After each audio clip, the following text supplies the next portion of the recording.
Good morning, plus 2 biology students. Now we are going to discuss another important and very good topic of the principle of inheritance of variation from chapter number 5. It is very interesting and I would say like that this is my favorite topic in this chapter. Fine.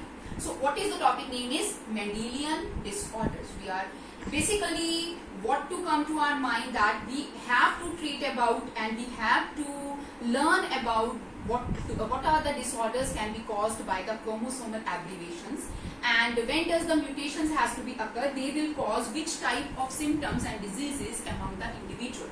So we are curious to know about this thing. Fine. So in this topic of our the Mendelian disorder, what are the Mendelian disorder? पहले तो principle of inheritance के according dominant gene है, recessive gene है.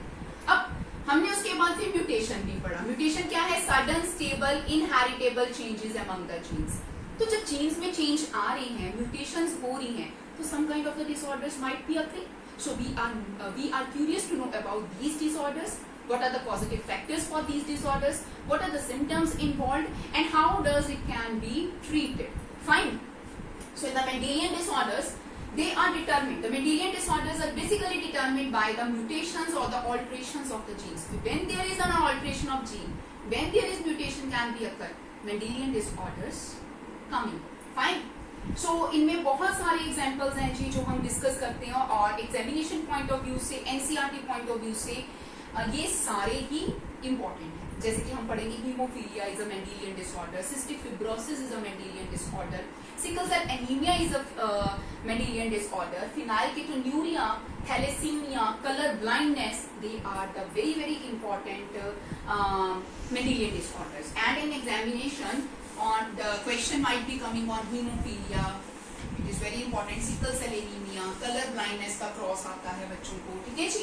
तो इन तीनों में से एक का क्रॉस तो आपको आ ही जाता है. Then the disorders might be dominant or recessive. अब क्योंकि हम प्रिंसिपल ऑफ इनहेरिटेंस पढ़ चुके हैं और हमें पता है कि gene always occur in the pair, and among the two genes one is the dominant and another is the recessive also. And also the possibility is to be there, like 25% possibility is to be there to occurring of the dominant genes together, and 25 is a possibility is there to occurring the recessive gene both together, and 50% of is occurring the heterozygous form में होता है. लेकिन फिर भी वो expression में क्या कहलाया जाता है? डोमिनेंट. तो टोटल डोमिनेंसी की कितनी हमारे पास प्रोबेबिलिटी है? 75%. तो अगर कोई हमारे पास ऑल्टरेशन ऑफ जीन डोमिनेंट के ऊपर हुआ तो भी प्रॉब्लम क्रिएट करेगा, और अगर रिसेसिव के ऊपर हुआ तो भी प्रॉब्लम क्रिएट करेगा. तो ये डिसऑर्डर बेटा किसी भी फॉर्म में आ सकता है, डोमिनेंट के ऊपर भी, रिसेसिव के ऊपर भी. तो डिपेंड करता है उसका एक्सटेंट कितना है. तो ट्रेट्स को हम कैरेक्टर्स कह रहे हैं, जीन्स कह रहे हैं, दे में बी लिंक्ड टू. हाँ जी, जो ये ट्रेट्स हैं ये दोनों तरफ में लिंक हो सकते हैं. जैसे क्रोमोसोम्स कहते होते हैं, हमारे पास दो किस्म के क्रोमोसोम्स हैं. एक है हमारे पास ऑटोसोम्स जो कि 22 पेयर्स होते हैं, सब में सेम होते हैं. एक होता है सेक्स क्रोमोसोम जो कि मेल एंड फीमेल में डिफरेंट होता है. तो ये डिसऑर्डर बेटा सेक्स क्रोमोसोम एक्स लिंक्ड भी हो सकते हैं और ऑटोसोमल रिसेसिव या डोमिनेंट भी हो सकते हैं. ऑटोसोम के किसी भी जीन पे रिसेसिव फॉर्म में है या फिर डोमिनेंट फॉर्म में है. क्लियर? तो हम इन सब की एग्जाम्पल करेंगे. देन बेसिकली ये जो होती है diseases, they can be transmitted from the carrier female to the progeny. But the female is always a carrier, so it's a best part for the females also because we are having 2x chromosome. अगर उसके एक x पे कोई trait आ गया है, कोई gene आ गया है, म्यूटेंट जीन आ गया है, तो उसका दूसरा x जो होता है वो भी डोमिनेंट कंडीशन पे होता है, तो उसको ओवरकम करता है. तो female is always the carrier and she will transmit the symptoms or the diseases to her sons. Fine. और इनके फीमेल के होमोजाइगस मतलब होमोजाइगस होने के चांसेस जो होते हैं बहुत रेयर और बहुत कम होते हैं. और अगर ऐसी फीमेल होमोजाइगस हो भी जाए तो she will not live longer life. Okay, because दोनों एक्स क्रोमोसोम में से दोनों पे अगर आपके पास वो सिम्टम आ जाता है, she will not live her life as well, तो वो एलिमिनेट हो जाती है फ्रॉम दिस एनवायरमेंट. इसी तरह से मेल्स के चांसेस डिजीज को कैरी करने के फीमेल से बहुत ज्यादा हाई होते हैं बिकॉज उनके पास सिर्फ एक ही एक्स क्रोमोसोम है. Y chromosome is only meant for their maleness. तो अगर उनके पास अगर डिजीज का सिम्टम आ भी गया तो वो डिजीज शो हो ही जाएगी. फीमेल में क्या होगा, सिर्फ कैरियर होगी वो उसको आगे ट्रांसमिट करेगी, वो खुद अफेक्टेड नहीं होगी। तो एक ये फायदा है फीमेल होने का because of possessing of the 2X chromosome. You got my point? Very good. Now बच्चे, आज के हम टॉपिक में मेंडेलियन डिसऑर्डर में 3 इंपॉर्टेंट डिसऑर्डर्स करेंगे और तीनों ही एग्जामिनेशन पॉइंट ऑफ व्यू से बहुत इंपॉर्टेंट है। पहला मैं उठाऊंगी जी सेक्स लिंक्ड और एक्स लिंक्ड रिसेसिव, मैं रिसेसिव ही उठा रही हूँ तीनों, अब वो है हीमोफीलिया, ठीक है, इट्स वेरी वेरी इंपॉर्टेंट। अगला मैं उठाऊंगी जी सिकल सेल एनीमिया, ये ऑटोसोमल रिसेसिव ट्रेट है, वो सेक्स लिंक्ड है, ये ऑटोसोमल है। और तीसरा उठाएंगे फिनाइलकोचिटोन्यूरिया, ये भी बेटा ऑटोसोमल रिसेसिव ट्रेट। तो फर्स्टली आइए आप हीमोफीलिया के अंदर, इस टॉपिक में मैं आपको प्रोसेस बना के नहीं बता रही हूँ, मैं आपको जर्नलाइज थ्योरेटिकल पोर्शन बता रही हूँ मेंडेलियन डिसऑर्डर का। अपने आने वाले लेक्चर्स के अंदर हम इनके haemophilia, sickle cell, colour blindness के क्रॉसेस भी बनाएंगे जो कि बहुत इंपॉर्टेंट है। फाइन, एक बार आपको कॉन्सेप्ट समझ में आ गया तो क्रॉस आप बहुत आराम से कैरी कर लेंगे और क्रॉस आपके एग्जामिनेशन पॉइंट ऑफ व्यू से इंपॉर्टेंट है। फर्स्ट आइए हीमोफीलिया। अब इसके पीछे एक स्टोरी है। हीमोफीलिया असल में क्या है? हीमोफीलिया वर्ड से ही समझ आ रहा है, हीमो मींस हीमोग्लोबिन से रिलेटेड, कि अब हीमोफीलिया एक ऐसी डिजीज है, अगर उस बंदे जिसमें हीमोफीलिया का जीन है, अगर उस बंदे को कट लग जाता है तो ब्लीडिंग एक्सेसिव होती है और the bleeding is can not be stop. Fine, क्योंकि उनके पास वो प्रोमिनेंट जीन नहीं है जो उसको क्लॉट करने के लिए इंपॉर्टेंट है, राइट। ये हीमोफीलिया डिजीज इतनी ज्यादा इंपॉर्टेंट क्यों है? क्वीन विक्टोरिया का नाम आपने सुना होगा सबने, है ना, the queen of this England. तो जो विक्टोरिया थी, क्वीन विक्टोरिया थी, she is a carrier to haemophilia disease और उसने अपनी पता नहीं कितनी जनरेशन और प्रोजेनी में, क्योंकि बीइंग कैरियर वो जीन को ट्रांसमिट करती चली गई। और जब रिसर्च हुई, पेडिग्री एनालिसिस हुई, उसमें पता चला कि फीमेल क्वीन विक्टोरिया जो थी वो कैरियर थी हीमोफीलिया के लिए, तो इस वजह से उनकी आगे प्रोजेनीज में, मेल्स में बेसिकली ये डिजीज ट्रांसमिट हुई। और ये एक्स लिंक्ड रिसेसिव है, मतलब एक्स लिंक्ड मतलब सेक्स लिंक्ड है, एक्स क्रोमोसोम के ऊपर ये पाई जाती है, वो भी सेक्स क्रोमोसोम्स में, राइट। कुछ एक पॉइंट्स मैंने लिखे हैं इसमें। Unaffected carrier female to male progeny, ये जो ट्रांसमिटेड है डिजीज कैसे होती है? फीमेल जो कैरियर होती है बेटा हमेशा अनअफेक्टेड होती है, उसमें डिजीज के सिम्टम्स नहीं होते हैं, सिर्फ वो कैरी करती है जीन्स को from one progeny to another progeny. Fine, तो अनअफेक्टेड कैरियर फीमेल, उसका एक मेन पॉजिटिव एजेंट है जो कि इस डिजीज को किस में कैरी करता है? मेल प्रोजेनी के अंदर, not in the females but in the males. Affected individual with single cut leads to excessive bleeding, ये जो डिजीज है, अगर कोई अफेक्टेड है हीमोफीलिया से कोई भी इंडिविजुअल, तो उसमें अगर कट लग जाए तो उसको एक्सेसिव ब्लीडिंग होगी, ये मैं आपको पहले ही बता चुकी हूँ। Carrier female transmit diseases to her son, female is always the carrier in this case, और वो अपने प्रोजेनी में, अपने बच्चों में, अपने बेटों में ये डिजीज को ट्रांसफर करती है। क्यों? क्योंकि लड़कियों के पास तो दो एक्स क्रोमोसोम है, अगर कैरियर करेगी तो एक एक्स पे अगर चला गया तो दूसरा एक्स तो उसको कवर कर रहा है ना, तो लड़कियां अगर फिर भी होंगी तो फिर भी कैरियर होंगी। लेकिन अगर लड़कों में आ गया, क्योंकि एक्स है, लड़कों के पास तो होता ही एक एक्स क्रोमोसोम है ना, तो उसमें वो डिजीज आ जाएगी, वो अफेक्टेड आ जाएगा, right. Possibility of haemophilic female is rare, लेकिन जो पॉसिबिलिटी है हीमोफिलिक फीमेल, मतलब दोनों एक्स क्रोमोसोम पे ऊपर हीमोफीलिया का जीन होना बहुत रेयर है। Worst to the worst chances में ये जाके कभी होता है, और अगर हो जाए तो that female is still born और या फिर eliminated from the environment, right बेटा। तो queen Victoria is a carrier for haemophilic disease, right, और इसका क्रॉस हम अपने आने वाले लेक्चर्स में बनाएंगे, क्लियर। उसके बाद आइए जी सिकल सेल एनीमिया, ये है हमारी autosomal recessive trait, not x chromosome, sex chromosome linked नहीं है, ऑटोसोम के ऊपर, वो भी रिसेसिव है, रिसेसिव वाले पे होगी, ठीक है। Transmit from parents to the offsprings when the both partners are carrier. अब ये ट्रांसफर कब होती है?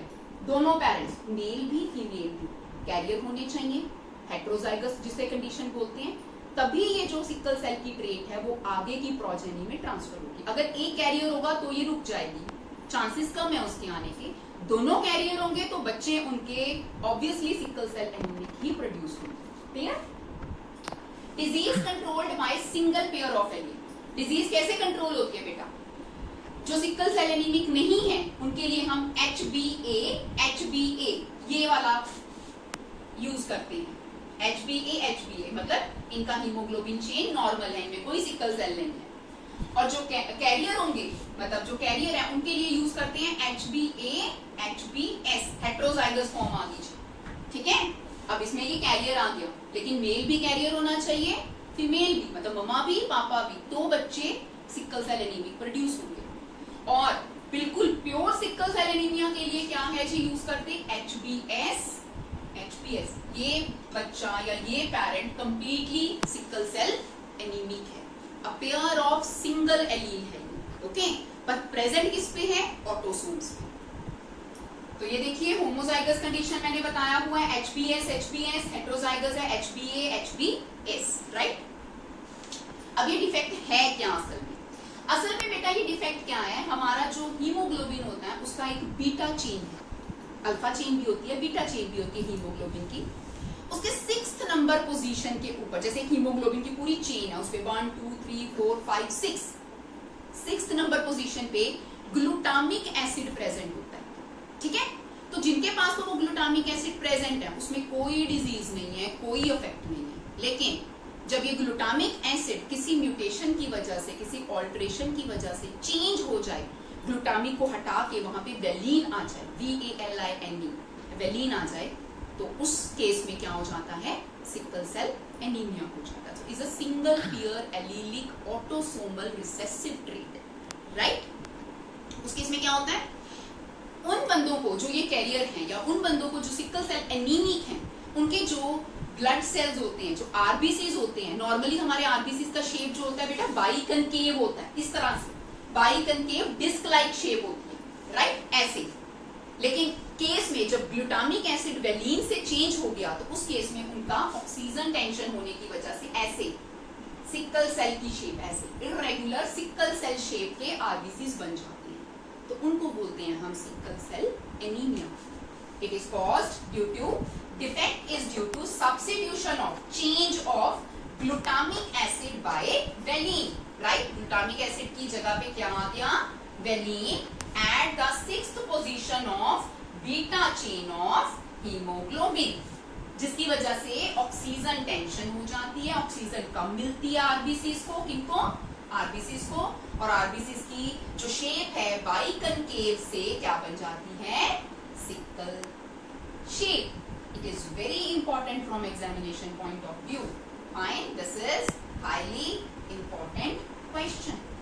Again, this is also very important question. और मैंने पहले ही बताया है कि इनका हम क्रॉस कौन से करेंगे, आने वाले लेक्चर्स में करेंगे। फाइन, पर थ्योरेटिकल पोर्शन भी उतना ही इंपॉर्टेंट है। थर्ड हम उठाएंगे अब फिनाइल कीटोन्यूरिया। फिनाइल कीटोन्यूरिया भी बेटा सिकल सेल की तरह ऑटोसोमल रिसेसिव ट्रेट है, ऑटोसोमल रिसेसिव ट्रेट, ऑटोसोम्स भी हैं, रिसेसिव जीन्स की वजह से होता है। ये बेटा इसको बोला जाता है इनबॉर्न एरर ऑफ मेटाबॉलिज्म, मतलब मेटाबॉलिज्म, इसमें यूरिन इफेक्टेड होता है। ठीक है जी, यूरिन में फिनाइल कीटोन्यूरिया नाम का जो एसिड है वो रिलीज होना बहुत ज्यादा एक्सेसिव अमाउंट में शुरू हो जाता है, तो ये एक मेटाबॉलिक एरर है, किडनीज रिलेटेड प्रॉब्लम है। ठीक है, कैसे होता है, जो अफेक्टेड इंडिविजुअल होते हैं, जो इनसे अफेक्टेड हैं इंडिविजुअल, उनमें एक एंजाइम लैक होता है, उनके पास एक एंजाइम की कमी होती है। वो एंजाइम जो कि फिनाइल एलेनाइन को किसमें कन्वर्ट करता है, टायरोसाइन में। ये अमाइनो एसिड्स हैं जी, फिनाइल एलेनाइन को कन्वर्ट करता है टायरोसाइन के अंदर एक एंजाइम जिसको फिनाइल कीटोन्यूरिया भी बोलते हैं, तो वो उनके पास नहीं होता। इसी वजह से जो फिनाइल एलेनाइन है वो क्या होता जाता है, फिनाइल पायरुविक एसिड में कन्वर्ट हो जाता है, मतलब टायरोसाइन में कन्वर्ट नहीं अब हो रहा, क्योंकि एंजाइम नहीं मिल रहा, तो अपने आप ही किस में कन्वर्ट हो रहा है, फिनाइल पायरुविक एसिड में। तो ये एक्यूमुलेट, इकट्ठा होना शुरू हो जाता है जी। तो इसी की वजह से ये inborn error of metabolism cause करता है, और यूरिन के थ्रू ये बहुत पास होना शुरू हो जाता है। तो इसका डिफेक्ट यहाँ से पता चलता है। और जो बेसिकली बच्चे होते हैं फिनाइल कीटोन्यूरिया से अफेक्टेड बेटा, वो मेंटली रिटार्डेड होते हैं, मेंटल लेवल, उनका IQ लेवल नॉर्मल बच्चों से काफी कम पाया जाता है। Okay, so according to your NCERT and syllabi from the NCERT, we just have these three kind of the Mendelian disorders with us, that is hemophilia, X-linked, and sickle cell anemia and the phenylketonuria, autosomal recessive. In this lecture, we just clear about the basic concepts and the theoretical concepts behind the Mendelian disorder and what do you understand by the X-linked and the autosomal disorders. और ये disorders होते कैसे हैं, genes करके carrier female किसे बोलते हैं, mail क्यों हमेशा इफेक्टेड होते हैं, कैरियर फीमेल क्यों होती है, फीमेल क्यों नहीं इफेक्टेड होती, तो इस चीज़ों को हमने यहाँ पे कवर कर लिया है। इनके साथ जो रिलेटेड क्रॉसेस हैं वो हम अपने कमिंग लेक्चर्स में कंप्लीट करेंगे। You just take the screen out of this complete board, right? Note down the important points in your notebooks beautifully, and if you have any kind of the query, beta, just go to the comment section and put your queries over there. So thank you so much.